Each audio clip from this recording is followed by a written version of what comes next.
રસિયાઓ માટે ખૂબ સારા સમાચાર સામે આવ્યા છે। ઉત્તરાયણને લઈને અંબાલાલ પટેલ દ્વારા આગાહી કરવામાં આવી છે।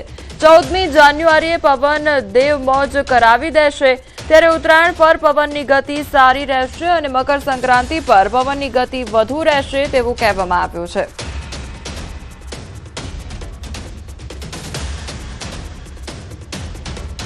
લગભગ ઉત્તરાયણ ઉપર પવનની ગતિ પણ ક્યાંક વધુ અને કંઈક અંશે સારી રહેવાની શક્યતા રહેશે, પરંતુ લગભગ આ વખતે જાન્યુઆરીમાં જ ઠંડો રહેવાની શક્યતા વધારે રહેશે। અમદાવાદમાં સૌથી વધુ વાહનોથી ધમધમતો SG highway iconic dust free road બની રહ્યો છે। વૈષ્ણોદેવી સર્કલથી સરખેજ ઉજાલા સર્કલ સુધી આઇકોનિક ડસ્ટ ફ્રી રોડ તૈયાર કરવામાં આવશે। આ પ્રોજેક્ટ અંતર્ગત પ્રથમ તબક્કામાં પકવાનથી ઇસ્કોન 4 રસ્તા સુધી ડેવલપમેન્ટ પૂર્ણ કરાયું છે, જે ડિસેમ્બરના અંત સુધીમાં લોકો માટે ખુલ્લો મૂકવામાં આવશે।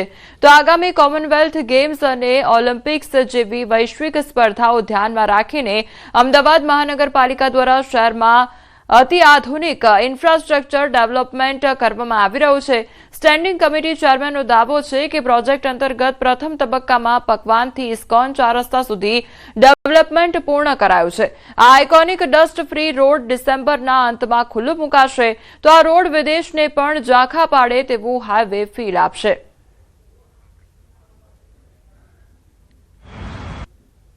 વૈષ્ણોદેવીથી શરૂ કરી ઉજાલા સુધી એનો જે પહેલો ફેઝ છે ડસ્ટ ફ્રી, પકવાન સર્કલથી શરૂ કરી ઇસ્કોન મંદિર સુધીનો આપણે વાત કરીએ કે હાલ પૂર્ણતાના આધારે છે। આ રોડની અંદર લેન્ડસ્કેપિંગ, સિનિયર સિટીઝનો માટે બેસવાની વ્યવસ્થા, તદુપરાંત ત્યાં આગળ જીમ અને આપણે વાત કરીએ કે ફાઉન્ટેન, આવી રીતે એક આધુનિક કક્ષાનો આપણે વાત કરીએ કે સર્વિસ તૈયાર કરવામાં આવ્યું છે। એનો પ્રથમ ફેઝ લગભગ 1.5 કિલોમીટરનો પૂર્ણતાને આરે છે।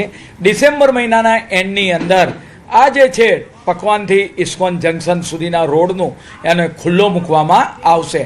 અમદાવાદ શહેરનો એસજી હાઈવે હવે આઇકોનિક ડસ્ટ ફ્રી થવા જઈ રહ્યો છે। અમદાવાદ મહાનગરપાલિકા દ્વારા એક પાયલોટ પ્રોજેક્ટ હાથ ધરાયો છે, જેની અંદર પકવાન 4 રસ્તાથી ઇસ્કોન 4 રસ્તા સુધી જે આખો જે રોડ છે તેને અલગ અલગ ગ્રીનહરી એટલે ગાર્ડન સ્લેબ સાથે બનાવવામાં આવ્યો છે। તેમાં અલગ અલગ ગજીબો છે, બેસવા માટે, મોર્નિંગ વોકરો માટે વોક કરી શકાય તે પ્રકારની આખી વ્યવસ્થા કરવામાં આવી છે।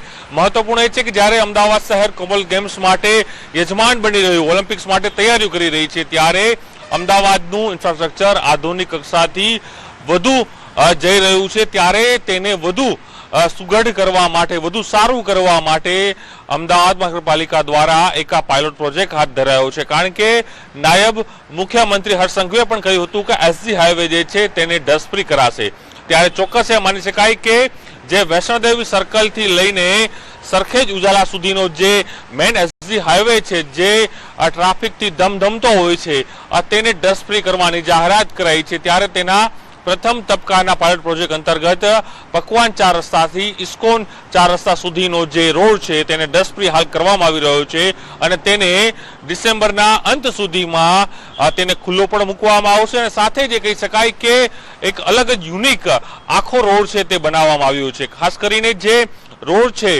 તેની જે સર્વિસ રોડ હતા બંને બાજુ, તેની અંદર તે જે લેન્ડ હતું તેનો ઉપયોગ કરવામાં આવ્યો છે। ત્યાં ગાર્ડન છે, ગજીબો છે, બેસવા માટેની વ્યવસ્થા છે, મોર્નિંગ વોકરો માટેની વ્યવસ્થા છે, અલાયદી ઊભી વ્યવસ્થા કરવામાં આવી છે। તેથી ચોક્કસ એ કહી શકાય કે હવે અમદાવાદ શહેરનું ઇન્ફ્રાસ્ટ્રક્ચર છે તે વિશ્વ કક્ષાનું બની રહ્યું છે અને જે કહી શકાય કે કોમનવેલ્થ ગેમ્સના યજમાની મળી છે, ત્યારબાદ મહાનગરપાલિકા એક પછી એક મોટા નિર્ણયો છે તે હાલ અહીં લઈ રહ્યું છે। અને પ્રથમ તબક્કાનો આ પ્રોજેક્ટ છે, હજુ પણ એસજી હાઈવેનો જે મુખ્ય જે વૈષ્ણોદેવી સર્કલથી લઈને ઉજાલા સર્કલ સુધી આ પ્રોજેક્ટ છે આવનારા સમયમાં તેને અમલ કરવામાં આવશે।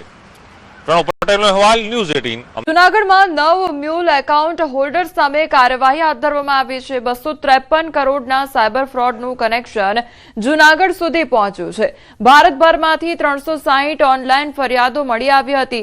ફરિયાદના આધારે જૂનાગઢ રેન્જ સાયબર ક્રાઇમે તપાસ કરતા 8 આરોપીની ધરપકડ કરી, તો ઝડપાયેલા આરોપીઓએ આપ્યા હતા બેંક એકાઉન્ટ ભાડે અને હાલ એજન્ટો અને ફ્રોડ કરનારાઓની શોધખોળ તેજ કરવામાં આવી છે। પોલીસે આરોપીઓ સુધી પહોંચતા 9 બેંક ખાતાની તપાસ હાથ ધરી હતી। આ લોકો જે સાયબર ક્રિમિનલ્સ છે મોટા મોટા, એમને સાયબર ક્રાઇમને પાર પાડવા માટે એકાઉન્ટની જરૂર પડતી હોય છે।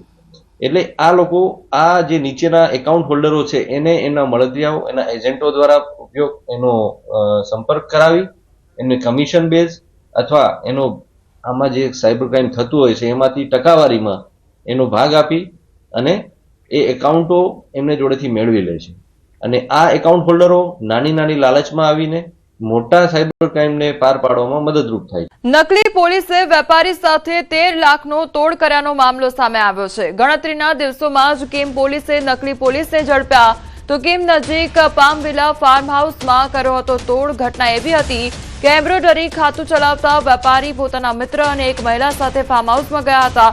તે દરમિયાન કાર લઈને 3 ઇસમો આવ્યા અને મહિલા સાથે ખોટા ધંધાઓ કરો છો તેમ કહીને વેપારીને માર મારી ચપ્પુ બતાવી 25 લાખની માંગણી કરી હતી. જો કે બાદમાં વેપારી પાસેથી 13 લાખ રૂપિયા પડાવ્યા હતા. પોલીસે 3 ઇસમોની ધરપકડ કરી વધુ તપાસ હાથ ધરી છે. 3 ઇસમો કે જેઓ નકલી પોલીસ બનીને આવ્યા હતા અને એમણે આમની પાસેથી ફરિયાદી પાસેથી એમણે જે 13 લાખ રૂપિયા પડાવ્યા હતા તેમને આજે શોધી કાઢવામાં આવ્યા છે. તેમની ધરપકડ કરવામાં આવી છે અને તેમની પાસેથી એક પોલીસનું પ્લેટ મારેલી એક ગાડી રિકવર કરવામાં આવી છે, જે ગાડીનો ઉપયોગ તેમણે. રાજ્યમાં ઠંડી અને ચક્રવાતનો ડબલ એટેક અને હવામાન નિષ્ણાંત અંબાલાલ પટેલની મોટી આગાહી સામે આવી છે. ડિસેમ્બરના અંતમાં ઠંડીનો ચમકારો વધશે અને ડિસેમ્બરના અંતે કડકડતી ઠંડી પડશે. તો 22 ડિસેમ્બર બાદ આકરી ઠંડી પડશે તેવું અનુમાન તેમના દ્વારા લગાવવામાં આવ્યું છે. તો આગામી સમયમાં હવે હાડ થીજવતી ઠંડીનો અનુભવ લોકોને થશે.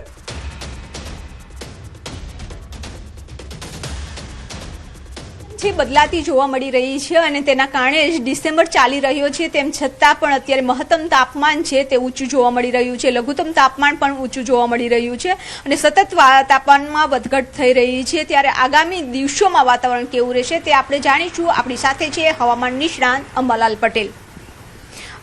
કાકા, હા, અત્યારે જે 15 દિવસ છે હવે 2025ના, આગામી દિવસોમાં વાતાવરણ કેવું રહેશે? હમણાં આપણે જોવા જઈએ તો આ વખતે પશ્ચિમી વિક્ષોભ નબળા આવ્યા છે અથવા બરાબર આવ્યા નથી. હવે તારીખ 16 થી 18 દરમિયાન એક પશ્ચિમ વિક્ષોભ આવશે અને ત્યાર પછી એક પશ્ચિમ વિક્ષોભ આવતા રહેશે. તારીખ 15મી ડિસેમ્બરથી ઉત્તરના પવનો છેક રાજસ્થાનના ભાગો સુધીમાં આવવાની શક્યતા રહેતા કેટલાક ભાગમાં ઠંડી રહેવાની શક્યતા રહેશે. આમ છતાં 16મી ડિસેમ્બરથી કેટલાક ભાગોમાં લઘુત્તમ તાપમાન વધવાની શક્યતા રહેશે, જેમાં મધ્ય ગુજરાતના ભાગો અને દક્ષિણ ગુજરાતના કેટલાક ભાગો તેમજ લગભગ અન્ય ગુજરાતના ભાગોમાં લઘુત્તમ તાપમાન 16 ડિગ્રી સેલ્સિયસ જેવું થઈ જવાની શક્યતા રહે અને મહત્તમ તાપમાન લગભગ 29 થી 32 ડિગ્રી સેલ્સિયસ જેવું થવાની શક્યતા રહે. આમ છતાં ઉત્તર ગુજરાતના ભાગો, ગાંધીનગરના ભાગો, સાબરકાંઠાના ભાગો, પંચમહાલના ભાગો કે મહીસાગરના ભાગોમાં સવારની ઠંડી રહે અને લઘુત્તમ તાપમાન 13 થી 15 ડિગ્રી સેલ્સિયસ જેવું રહેવાની શક્યતા રહે. આ ઉપરાંત જૂનાગઢના ભાગોમાં 15 ડિગ્રી સેલ્સિયસ આસપાસ રહેવાની શક્યતા રહે અને રાજકોટના ભાગોમાં પણ ઠંડી રહે. દક્ષિણ ગુજરાતના ભાગોમાં નવસારી વગેરે ભાગમાં 15 ડિગ્રી સેલ્સિયસ અને કેટલાક ભાગમાં 18 ડિગ્રી સેલ્સિયસ જેવું રહેવાની શક્યતા રહે. સમુદ્રના ભાગોમાં ક્યાંક 18 થી 20 ડિગ્રી સેલ્સિયસ જેવું લઘુત્તમ ઉષ્ણતામાન રહેવાની શક્યતા રહે. મહત્તમ ઉષ્ણતામાન 29 ડિગ્રી સેલ્સિયસ આસપાસ રહેવાની શક્યતા રહે. એટલે કેટલાક ભાગમાં 16મી ડિસેમ્બરથી ઠંડીમાં ઘટાડો થાય. ફરી કાકા, ઠંડી ક્યારથી વધશે?